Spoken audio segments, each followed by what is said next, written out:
देश में कोरोना का संक्रमण तेजी से पैर पसार रहा है। भारत में मरीजों की संख्या 15,712 के पार पहुंच गई है। कोरोना से अब तक 507 लोगों की मौत हो चुकी है, जबकि 2,231 कोरोना मरीज ठीक हुए।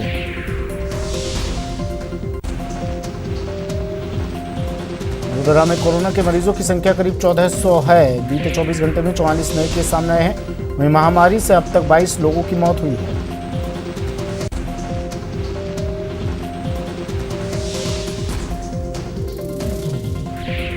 जोधपुर में कोरोना तेजी से बढ़ रहा है। आज जोधपुर में 27 नए केस तो भरतपुर में 8 नए कोरोना मरीज मिले हैं। जोधपुर में कुल कोरोना मरीजों की संख्या 267 हो गई है। जयपुर में भी अभी भी सबसे ज्यादा 521 कोरोना के मरीज हैं।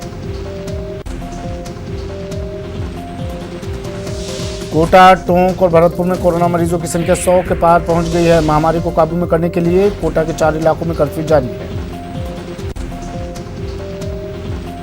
देश में 1,395 में से 205 कोरोना मरीजों की रिपोर्ट नेगेटिव आने के बाद सरकार ने राहत की सांस ली है। इलाज के बाद अब तक 97 मरीजों को घर भेजा जा चुका है। राज्य सरकार ने 20 अप्रैल से शुरू हो रहे मॉडिफाइड लॉकडाउन के तहत उद्योग शुरू करने के लिए नए दिशा निर्देश जारी किए हैं। गाइडलाइन के मुताबिक ग्रामीण क्षेत्रों में लगे उद्योग शुरू किए जा सकते हैं। इसके साथ ही शहरी सीमा में बने औद्योगिक क्षेत्रों में लगी फैक्ट्रियां भी शुरू हो सकती हैं।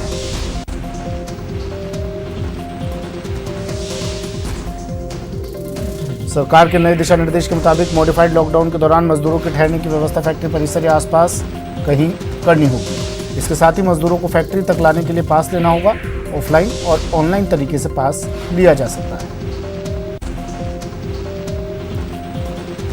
कोरोना के बढ़ते मामलों को लेकर कोटा में भी अब रैपिड टेस्टिंग शुरू होने की उम्मीद जगी है। जयपुर में रैपिड टेस्टिंग शुरू होने के बाद अब जल्द ही कोटा में भी किट पहुंचने की उम्मीद है। कोटा में अब तक कोरोना के 99 पॉजिटिव मामले सामने आ चुके हैं।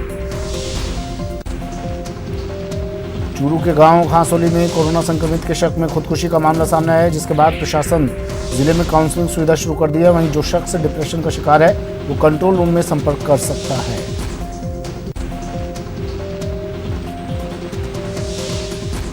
जैसलमेर में लॉकडाउन की पालना करवाने के लिए पुलिस भीषण गर्मी में भी मुस्तैद है। तापमान 40 डिग्री के ऊपर पहुंच रहा है, मगर इस भीषण गर्मी में भी पुलिस के जवान लॉकडाउन की पालना करवाने में लगे हुए हैं।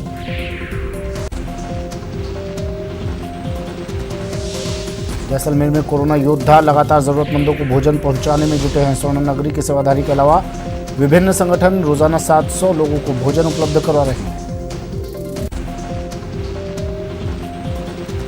सन सिटी में फायर ब्रिगेड के कर्मचारी बढ़ते संक्रमण के बीच दिन रात काम कर रहे हैं। फायर ब्रिगेड के कर्मचारी अब स्वास्थ्य विभाग की तरह पीपीई किट यानी पर्सनल प्रोटेक्शन किट पहनकर इलाकों को सैनिटाइज कर रहे हैं।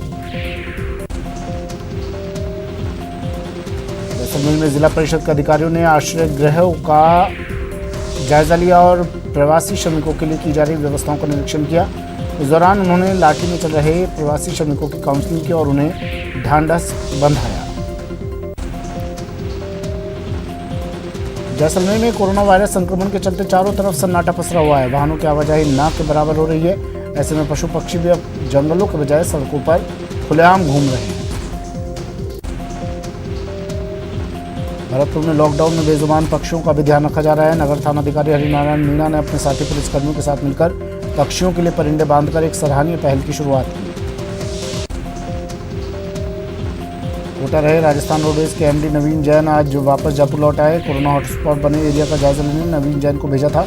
इस दौरान जैन ने व्यवस्थाओं का फीडबैक दिया।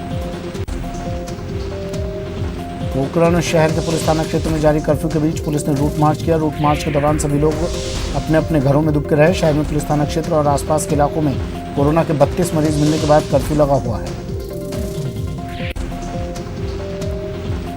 झुंझुनू में डीएसपी आरपी शर्मा अलग अंदाज में नजर आए। डीएसपी ने आज शहर का जायजा लेने सिविल ड्रेस में साइकिल पर निकल पड़े। जैसे वो मुख्य बाजार में पहुंचे तो वहां भीड़ नजर आई, जिसे देखकर उन्होंने लोगों और दुकानदारों को जमकर फटकार लगाई। सवाई माधोपुर में लॉकडाउन के दौरान कोरोना योद्धा लगातार लगे हुए हैं और किसी को भी भूखा नहीं सोने देने का संकल्प लिए हुए हैं। एक कमरे में बैठकर ही कोरोना योद्धा सवाई माधोपुर के मजदूरों और गरीबों के लिए खाद्य सामग्री पैक कर रहे हैं और उन तक पहुंचा रहे हैं। जैसलमेर के आश्रय स्थलों में अब प्रवासी श्रमिकों का मन रमने लगा है। मजदूरों के मनोरंजन के लिए आश्रय स्थलों में म्यूजिक सिस्टम चलाए जा रहे हैं।